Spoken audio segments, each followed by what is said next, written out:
Welcome your host, Caddy Frink, as she leads discussions about substance use disorder and the journey to recovery. You're listening to Redefining Recovery, a recovery revolution.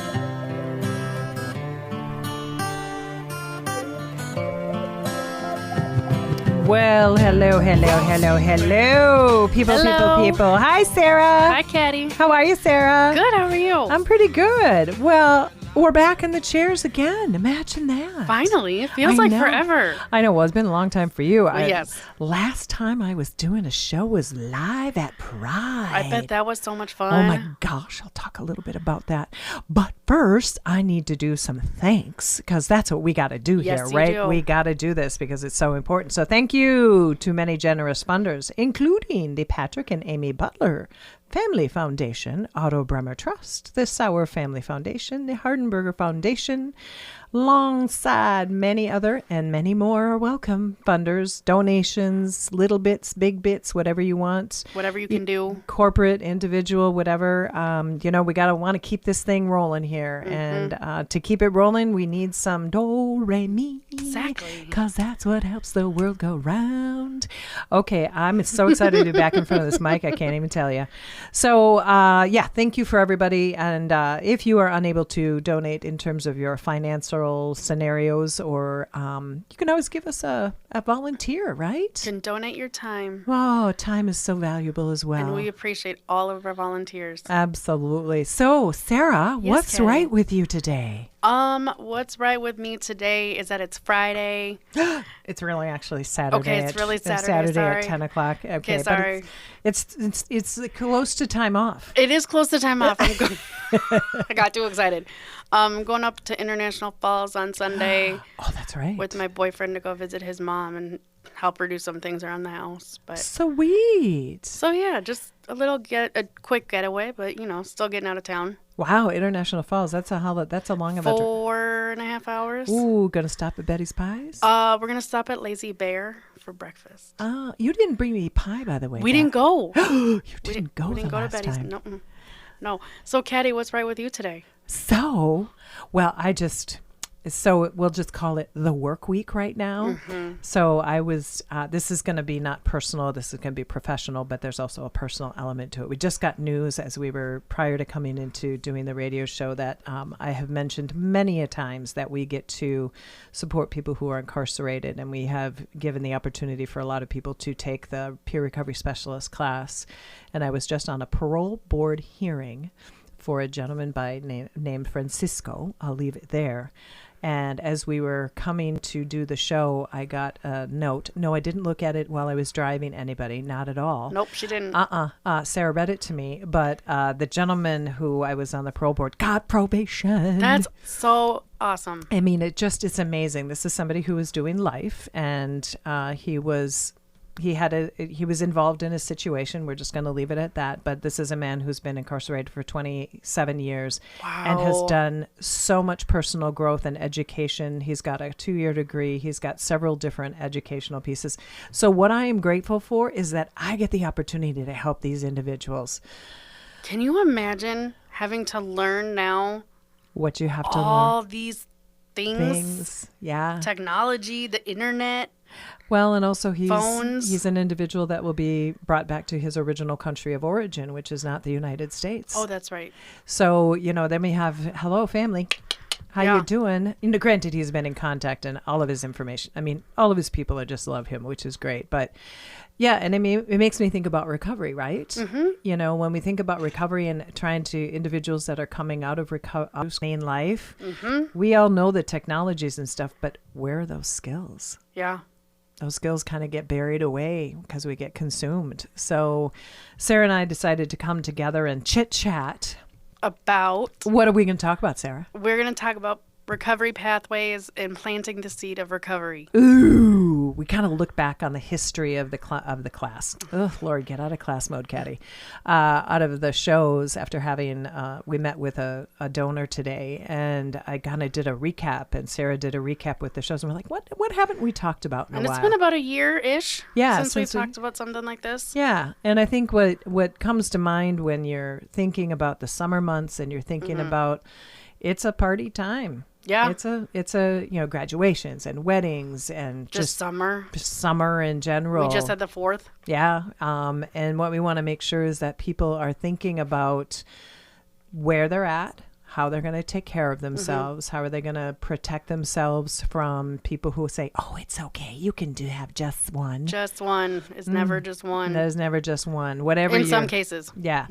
You might be able to. Bless you if you can. But I know if I have one, I land back in jail or dead. So I know, no, just one for you. No, just one for me. and I say that very flippantly, but I think it's really true. How about you? If you were to have something of your substance, do you think that would be a one-time deal? Goodness, no. No. You can't just... You can't do one. You can't do one of meth. Sorry, you just can't. Yeah. Well, I mean, if we think about For me, at least. Yes. And so maybe some people can. Yeah. But, think about what we're going after is that dopamine, that happy sauce, I call it, right? Yep. And with your methamphetamine, that's happy on a high dose. Extreme levels. On extreme levels. Yes, very much so. Very happy. That you can't, in my opinion, doing one is not even a reality. So actually, maybe when we come back, one of the things that I have been sort of learning about is different communities and different peoples and different cultures sort of tap into different substances. And maybe what we can do is we can talk about different communities and how they might be able to protect themselves from what might be going on in their community. Oh, sure. Because that was a sort of an interesting conversation we had the other day. We were talking about, alcohol is the number one substance used around the globe.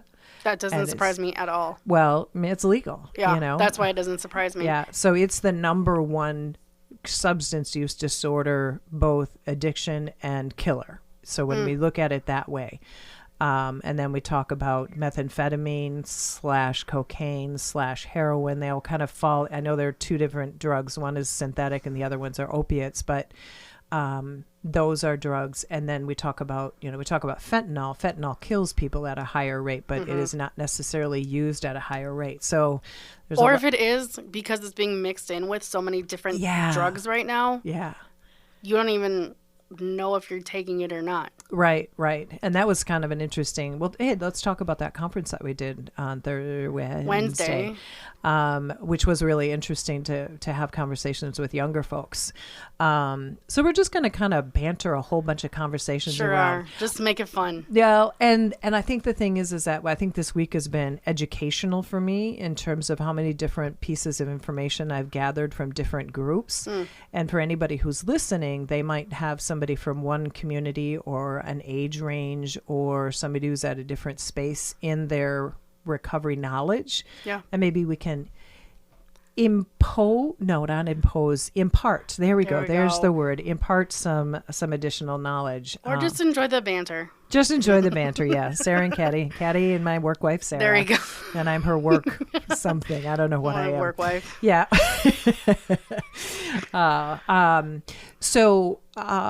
When you go up to International Falls, I'm going to switch gears I was going to say. I know. Wow, I just switch gears all the time, talk about the topic, but then you're going up to International Falls. Yes.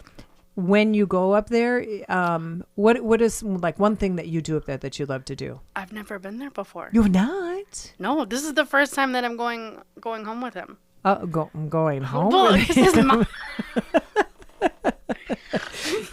She just snorted, y'all.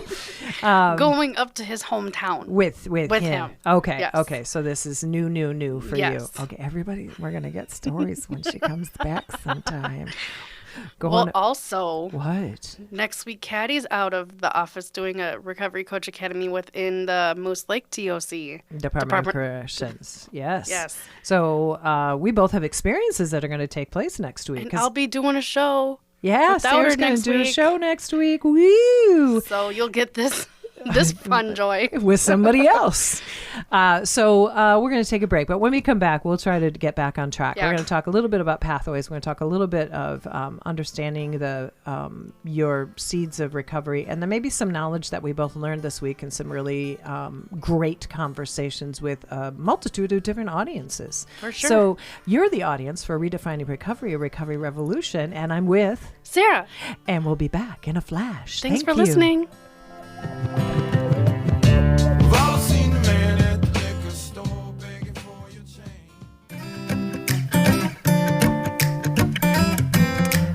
that head, weave that head. Here comes the music of redefining recovery, a recovery revolution. And sunshine. And sunshine. I always think of summer when I hear this. I know. It's just one of those good tunes, isn't it?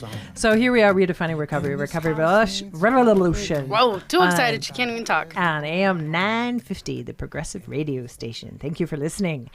So today we had a meeting with someone and they asked about this show, and I think we're at show 50-something, sure, give or take. And it was a good reflection on, wow, that's kind of amazing. It's fantastical. And that it's popularity in it. People listen to it. You said you have someone in London or UK that listens to it. Canada. Texas. I mean, California. We're international. So please spread the word. You can tell it's sort of a goofy time. So thank you, though, for listening. Much appreciated. And a dream comes true for me. Sarah was there in the sort of the beginning-ish, middle-ish of this adventure. So let's talk a little bit about the conference that we did on Wednesday. So Wednesday we did a panel, Caddy and myself, Darnell. We did a panel along with someone from Blue Cross and Blue Shield and 6 degrees of separation. No, that's not right. No, I know the college. No, the other guy. Oh, Nixon. Nation. Yes, I forget where he's from, though. So Nation is from one of the Native American community organizations, and I can't remember which one it is. It's right on 1113 Franklin. I can tell you that because I looked up the address. Oh, okay, got it. But yeah, so him and it was and it was with 360 journalism program with adolescents or high school kids. Yep. And they got to ask us questions when it comes to substance use disorder and recovery and just learn more about it. And then from my understanding, they're going to take what they've learned from us and then other sources and then make it into a written news story and a digital news story or a social media. Yep. And then a digital too. So it can be shown on platforms of some kind. And I think they're going to do a live broadcast someplace. I think so. Yeah. So these were all journalism, up and coming, wanting to be journalism students. And their interest was in substance use disorder. Yeah. And it was kind of fun to hear they're so quiet though. They are quiet, and they asked some good questions. They did, yeah. And I think what was interesting is that we the people that are in the substance use disorder world, we know about fentanyl, we know about alcohol, we know about xylazine. We'll probably do a little education about that. We know about methamphetamine, we know about heroin, cocaine, all those different things. And these kids know, but they don't know. They know people use stuff, but they don't know what that might look like and when the effects that it can have. Yeah, and the danger, where the danger exists. And I think one of those questions came out, and I can't remember exactly what the questions were because there were several of them. But when we mentioned that fentanyl can be part and parcel to methamphetamine, or it can be on... Yeah, I forget how that got brought up. But, it can be on... It can be in anything, honestly. Yeah. And, that's for the listening audience who maybe dabble in things casually. Or know somebody who that is still in active use. Yeah. At Minnesota Recovery Connection, we do have, and I'm sure other organizations too, but we do have the fentanyl test strips. Yep. And xylazine. And xylazine test strips. And what this is, folks, for anybody who's listening, and what we're doing is, we're in the summer months when people like to party, people like to have fun, people like to engage. Kids are out of school, so they're gathering in maybe different circles. Even adults, college students are out of school, and they might gather with a new group of people. And so there's a lot of chemicals out there that are extraordinarily dangerous. And it's just summer. Yeah, it's just summer. Summer hits differently. Yep. For whatever. So if you're out experimenting, having some fun, maybe dabbling here and there, be an informed consumer. Yeah. Be aware. Be aware of what the substances are. Everybody should have, if you're going to play around with any of the chemicals, and no judgment, because, everybody does an experiment, but maybe everybody have Narcan available if you're going to, and Narcan is something that can be introduced into the body either nasally or through a syringe and a shot, essentially. I think more people in the community are more comfortable with the nasal ones, from what I've heard, because it's less intimidating. Yeah, and invasive as well. Yeah. But you know what? Whatever you got, and those signs of people when they overdose. So let's say you're at a party, you're at a barn party, you're out in a field. Barn party. I don't know. I went back in the old days. You're out and you see somebody who crashes out on the ground, and maybe they just took a pill, or maybe they just smoked a joint, or they ingested something, and their physical reaction is falling flat out. And even if they're, really intoxicated by alcohol, if you are at all concerned about someone, you want to hit them with Narcan and see if it could be a potential overdose that happens. Yep. If you haven't tested the substances that you're using. Yep. And I remember back in the day, I think it was Muhana, he had an experience when he was doing outreach at Minneapolis Community College, downtown Minneapolis. Oh, it took me a while to get that one out. I didn't know where you were going. I was going to go to several different colleges in my brain. Harsh methods in front of him, and all the students were like, "Nah, that's okay. Nah, it's okay. I don't need that. I'm fine." And next time he showed up, somebody came up and said, "Can you give me some of those?" Because I was at a party over the time since I saw you, and somebody overdosed. They did come back, but now I want one of those little strips there, and I want to have a Narcan kit.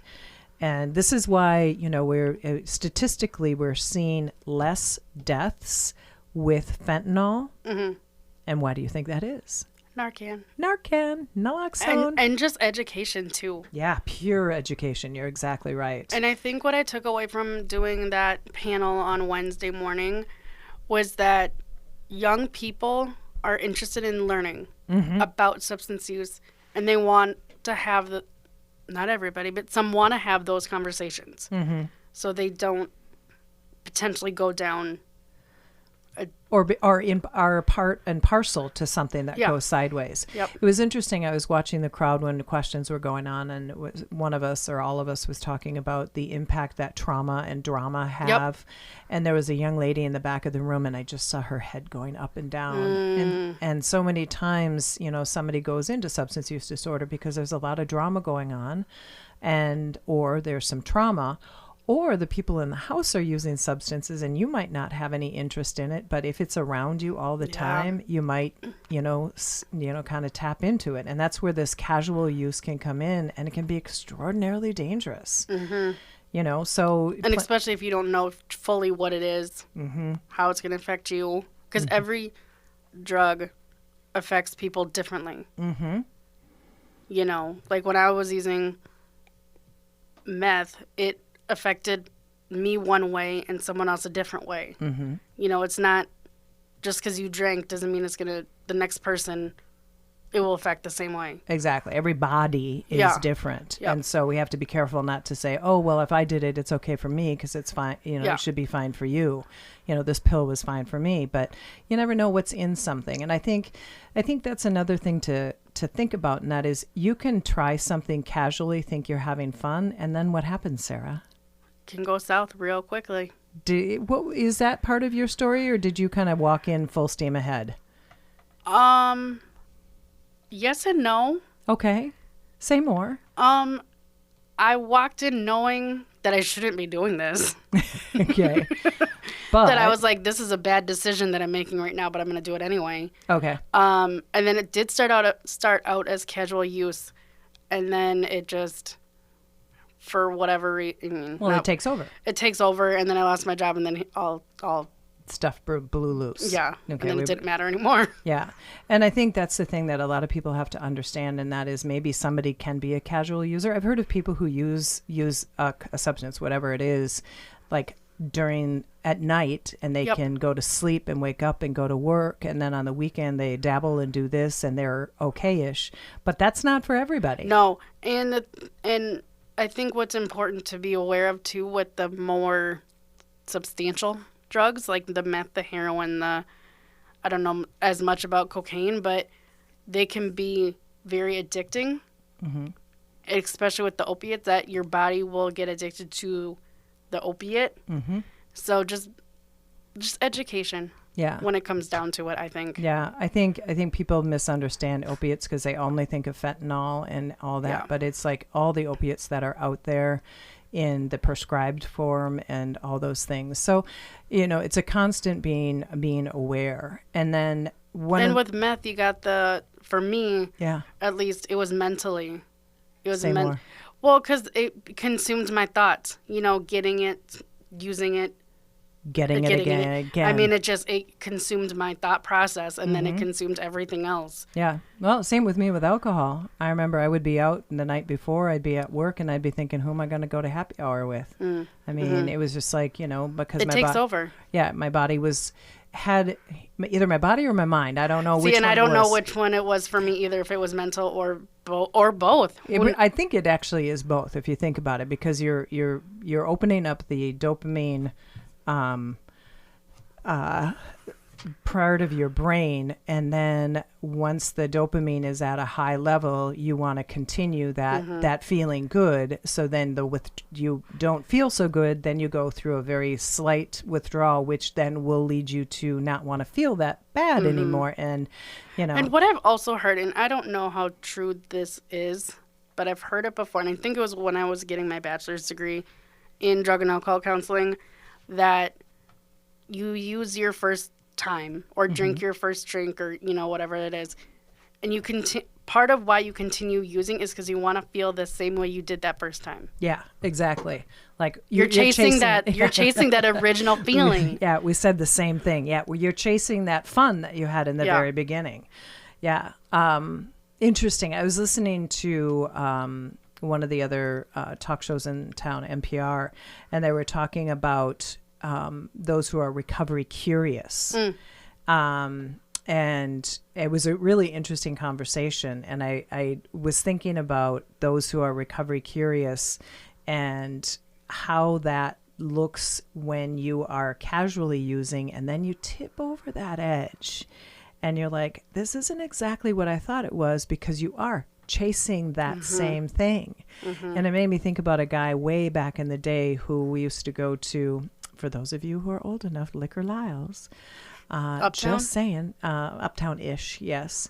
And there was a guy that we used to hang out with there, and I racked him up on the bar quite a bit at that point. And all of a sudden he came in one weekend and he wasn't drinking. And I remember him saying he became allergic to booze. And I didn't think anything of it. I thought, well, that seems possible. Too bad for you, but good for me. More for you. More for me, none for you. But I realized what at that point is that something must have changed. I don't know, maybe he got some sort of, justice involved impact or something. And health.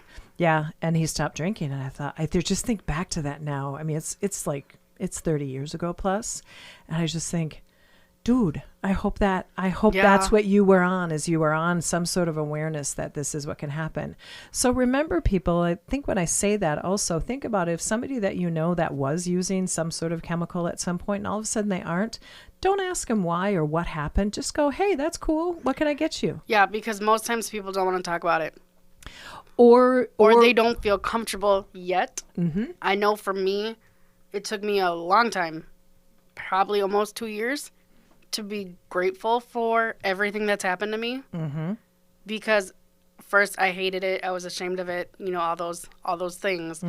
But then I started working at Minnesota Recovery Connection, and I realized that I can use what happened to me for a good, because I can relate to people and help them through their journey based on what I went through, and that relation is huge. And I was like, this is actually used for something positive. Yeah. Like, I can use what happened to me in a good way. And turn it around, yeah. And then I was like, and if nothing, and if what, all the stuff that happened to me, I wouldn't be where I am now. Right.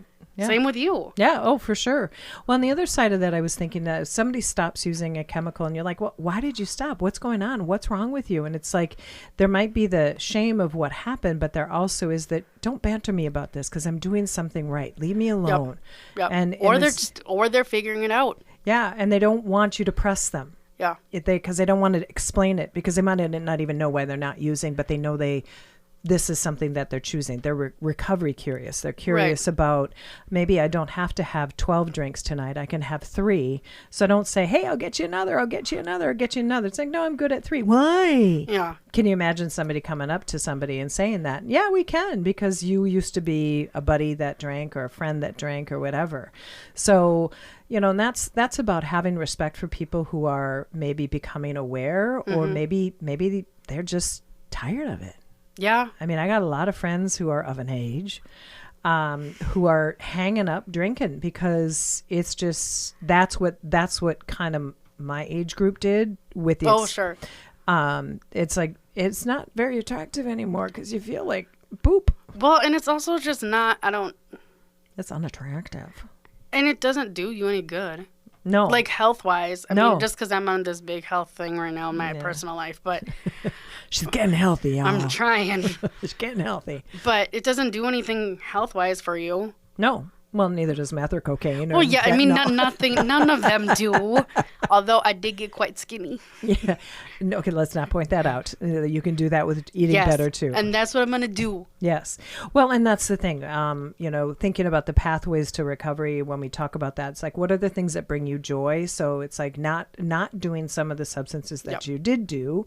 And then what do you do to replace that? Because that's the tricky part. It is. That's the tricky part. And food became my replacement for a while. Oh, yeah, mine too. Oh, especially sugar. Yeah. Oh, it's the thing. Well, and for anybody who drinks, alcohol turns into sugar in the body. So it's very common for people who used alcohol to eat a lot of sugar because your body is craving something that it got in a different form. Right. And then, but still got it. Yeah. And so for anybody else who's on any other substances, when you eat sugar, it promotes the dopamine in your brain, which is what the drug did. My gosh, that's why I love Oreos. Yeah, that's why you love Oreos. But I mean, if you think about all those pleasurable things, and there's a lot of pleasurable things that we can either abuse or maybe we can use cautiously. Exactly. But if you see somebody who is coming off of any kind of substance or changing their habits a little bit, just encourage them to, if somebody's eating a ton of sugar and they've stopped drinking, don't say, hey, you got to stop that. That's not good for you. It's like, hey, maybe we can go out and get some watermelon or we can get some apples or do something else. Because all these changes that are going on physically with people, there's the emotional, right? Yep. Oh, Lord. That's enough in itself to eat Oreos. But then the body is going through a huge change because we had all these chemical changes that were going on. So, when you're supporting people or yourself, if you're out there and all of a sudden you find yourself loving the what? Oreos a little bit more? And Reese's. And Reese's, yeah, she's got a real thing for those too. I do. It's a problem. I know. That's why my doctor was like, you need to stop. Literally. Well, and this is where getting medical advice is really important. So, that's a great piggyback on this. And that is, if you are stopping using a substance, talk to a medical provider. If you don't have one, call Minnesota Recovery Connection. We'll help you kind of walk through the steps on what that might look like. Or if you are seeking medical help or maybe therapeutic help, psychological help, if you're not sure what way to go, give Minnesota Recovery Connection a call. We'd be happy to help you. Got lots of people who can just help you navigate that. We won't do it for you, but at least give you the resources that you can call yourself. Right. And then we can help, we can get you into a regular conversation with us, and we can just we won't be holding your hand as much as we'll just be, what do we do? Support and walk alongside. And I mouthed that too. I know. Y'all saw that on camera. I'm like, walk alongside. My goodness. Oh, it's sort of a squirrely day. It is, but that's okay. Yeah, I'm just so excited about this man who gets to get out of this situation. When people do their time and they become better humans, I want everybody to remember that even if somebody like myself who has 2 DWIs, I drove drunk, I did it all the time, we can recover. And we do recover. and give It's us possible for everybody. yeah, and so give us some hope, and that's what I'm thinking about Francisco. Yeah, he was in a bad place and was part of a bad thing, but we can do better. And I'm just sort of like, I'm on a natural high. Oh my from that. goodness. Yes, I'm on a natural high. Well, it shows what recovery can do. Mm-hmm. It can show what support can do. Yep. It can show what. Education can do. Yep. And Yep. what. Sorry, y'all. It was just now she snorted too. Okay. Jeez. Sorry, everybody. It also can show what a recovery community can do for somebody. Yeah. It can help motivate them, support them. I know that you were saying to me in the car on the way over here, he got a lot of education. Yeah. You know, he had to fight for that education, but he did it. Yeah. I mean, that's...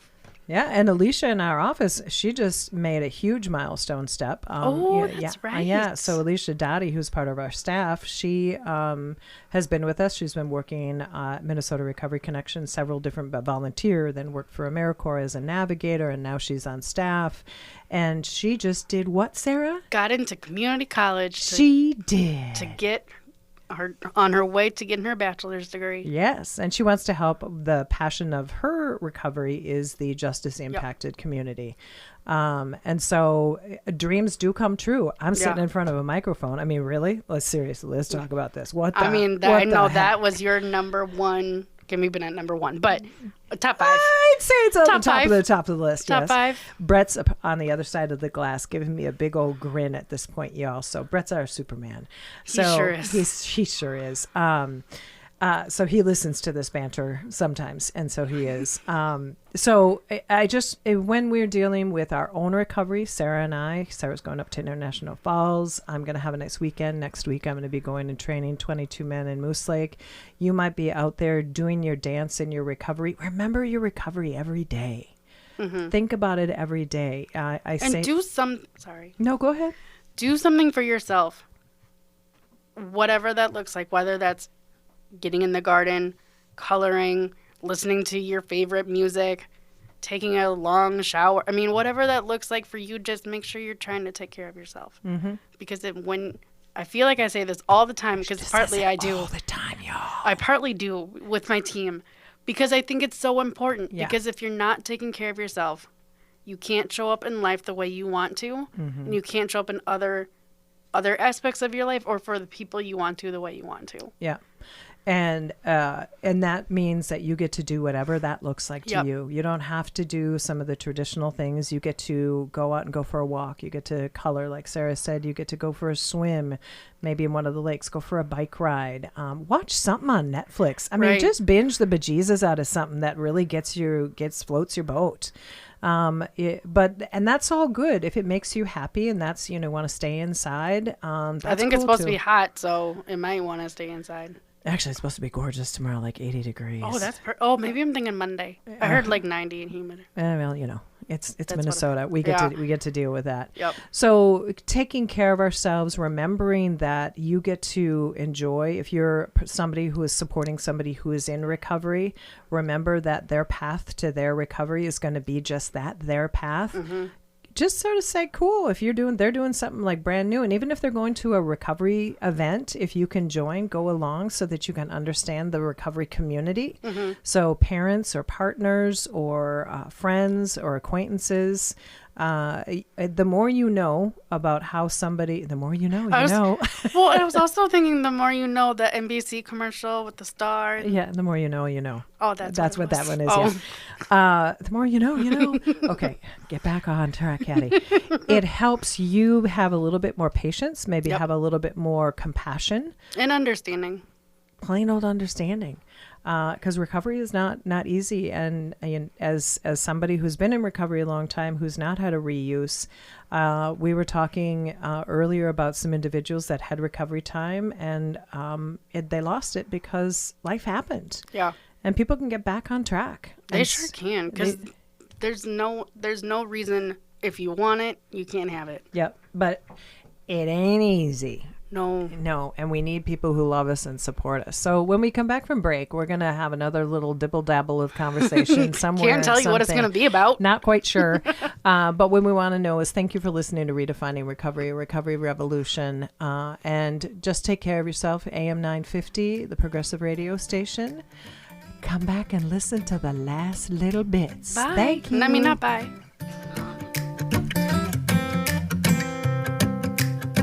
This guitar needs 6 strings, 'cause without it there's no song. And this house needs love in it, 'cause without it there's no...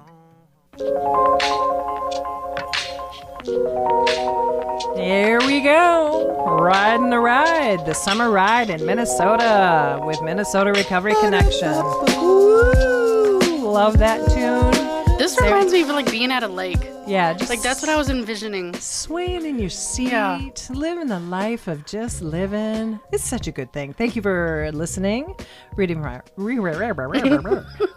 recovery, recovery revolution. It's a little goofy today. It's a little goofy today. Thank you for all just enduring all of our madness. But you know what? This just brings us joy. So maybe you're laughing. Maybe you're thinking, what are these two individuals doing on the radio?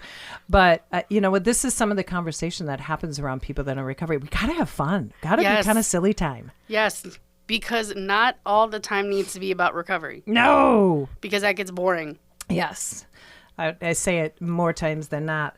So when we last talked to you, we were talking about remembering to self-care, but Yep. also do you. I was just in a conversation with a group of people who are going to be going through my class, and they're all marvelous human beings, and they want to save one person at a time. And I'm like, rah, rah, go team. But a lot of it is about doing very traditional things and in the recovery community. Oh, and like the AA, the NA, the Yep. And all the A's. that is amazing. Never casting a bit of shame, but I want everybody to know that doesn't fit everybody. No, I tried when I first got in recovery and I just couldn't. Yeah. It didn't work for me. Yeah. But like, because I went to a certain treatment center where that was the message, that's what I thought that's all there was. And so then when it didn't work for me, I'm like, well, that's dumb. Now what do I do? Yeah. Yeah. It's not dumb. Well, no, because I was like, well, what? Now what do I do? Because if I don't fit this, then what? Then where do you go? Yeah.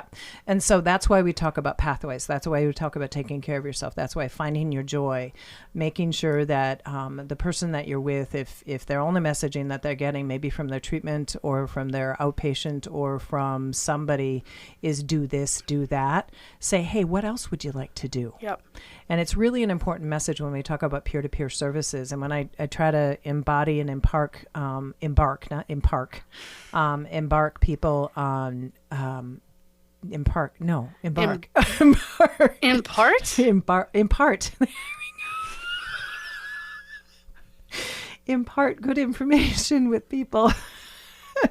Sorry, folks. The idea is that don't get caught in a same loop. Yep. And when I was listening to people talk, they're like, well, I like to do this and it's with this group and I like to do that with that group. And I would just sort of say, hey, and what else do you like to do? And man, twisting brains, kind Yeah. of tough. Well, and I think too, asking people what they could do, Yeah. like you talk about in class, asking people what they could do Yeah. gives them that choice, Opportunity, yeah. empowerment back. So don't think about it in terms of Caddy, the old facilitator here.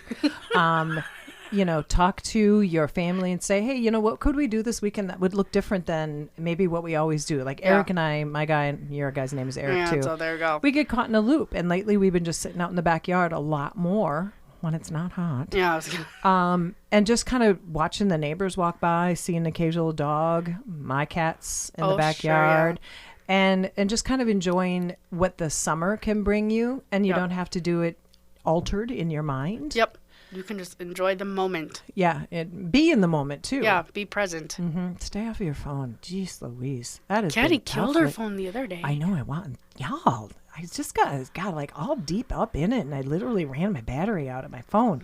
Try not to do that, folks, because you know what? That's just sitting in front of a phone for an awfully long time. Yeah, that's too much. It's too much. And, you know, it's part of the next addiction that I think that we're going to really see within generations coming up, even our own generations that we're living in right now. So break away from the phone, break away from the TikTok, break away from the YouTube, and have a good conversation, because that's where the magic is. Or even just like when my Eric and I go out, sometimes we'll leave our phones, or like one of us will leave our phones at home. Ooh, daring. I know. But sometimes, like, one of it, we'll always have one, at least, just in case. But we'll trade off on who leaves their phone at home. What a good idea. Hey, everybody, listen to that idea. If you've got a partner or a person that you're traveling with, and you can, and you don't have to worry about a phone call coming in for a kiddo or an adult. Or why not? Just leave it at home, if possible. Yeah. You know. Or turn it off. I see mine is off all the time. Oh, you mean on silent? Yeah, on silent. Yeah. So we're just... the idea is that when individuals and the general public and the people that struggle with substance use disorder, there are so many distractions that we have in our life. People can gamble, people can go to casinos, people can food, gaming, TV, phones. Those are all little things that happen in our brain that are giving us the happy juices flowing. And what we need to do is we need to put those things aside and maybe find the silence. Ooh, that's a little deep. Yeah, I don't like the silence. I know, but find the quietness maybe. I will tell you, my cat Gus. Yeah, Gus. He will let me know if I'm on my phone too much. Okay, Tigger walks away from me. Oh, see, Gus, no. Gus will meow and get in my face if I'm on the phone too much. So to that point, if your dog or your cat or your ferret or your friend or your partner or your parent or your grandparent or your aunt or your uncle say, get off the phone, maybe just go, I need to take a break. Because it's still going to be there when you look at it later. Yep. And it's one of the things that, you know, when we're in society, we see everybody with phones and conversation has gone away. And folks, we got a complicated world all the time, a lot right now. And it's conversation and it's having, you know, Sarah and I's wackadoo banter going on right now. But this is where we're laughing, we're giggling. Yep. And I encourage people just to talk and laugh and giggle and talk about something silly, your favorite movie, your favorite song. Well, because that's what brings the dopamine back into your brain in a natural way. Yeah. And I think I want to just say it again for folks. If you know somebody that struggled with substance use disorder, it takes them a while to get back to happy because they have depleted that dopamine source because they've been putting it in. I am having word problems today. Putting it in a way that is not natural. Yep. And so if people seem a little moody or a little short-circuited, a little maybe not present, just say, hey, what can I get you? And there are some, I'm sorry, I keep interrupting you. I'm sorry. I do it all the time to you. But I know specifically just because meth was my drug of use, so then I just know the most about it. Yeah, please. But it can take up to 2 years for your brain to come back to normal, air quotes. Air quotes. And you can still have permanent damage even after those. No matter how long it's been, you could still have permanent damage. But don't let that scare everybody. No, oh God, no! It was just some educational things I learned. No, and just that's a PSA, but also it's a don't think that. I think what happens is that it's your normal begins to slowly come back, and so you will feel better and better and better. But it could take a period of time. I didn't mean to scare you. I'm sorry. Yeah. And that happens with alcohol too, because during my first couple of years in recovery, I didn't feel as good and I didn't feel as engaged. Well, my whole social circle had changed. Well, yeah, because you didn't have your drinking buddies anymore. I didn't have my peeps anymore. And so it took me a while to sort of re-engage with myself. So depending upon the substance that somebody uses, it has been said a million times and it'll be said a million times more, having compassion for people, having understanding, and with yourself. I mean, we keep talking about others, but man, for myself, I beat myself up all day long. It's easier to do it to ourselves. Yeah. So remember that it's important. So we want you to this summer, and we'll talk about all these things more and more and continually take care of yourself. Love yourself. Love yourself. Give yourself joy. Find your joy. If you don't know what your joy is, go discover it. Go, go. I was with some family relatives and we went to the conservatory on a very hot day at Como Park. Boy, oh boy, that was melty time. But that was so much fun because the scents that were in there, the smells that were in there were like... The tropical smells and all the... Yeah, it was like it woke up a different part of my brain for a little while.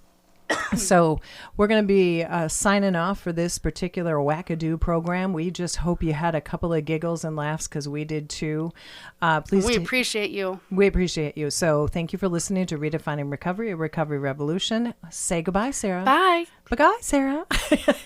So have a great day, everybody. Listen to the podcast whenever you can. Thank you for joining us. If you are able to donate, please do. Volunteering is welcoming. Visit us at minnesotarecovery.org. Click donations or click volunteer or just give us a buzzy wuzzy. Thank you. Have a good day. Bye.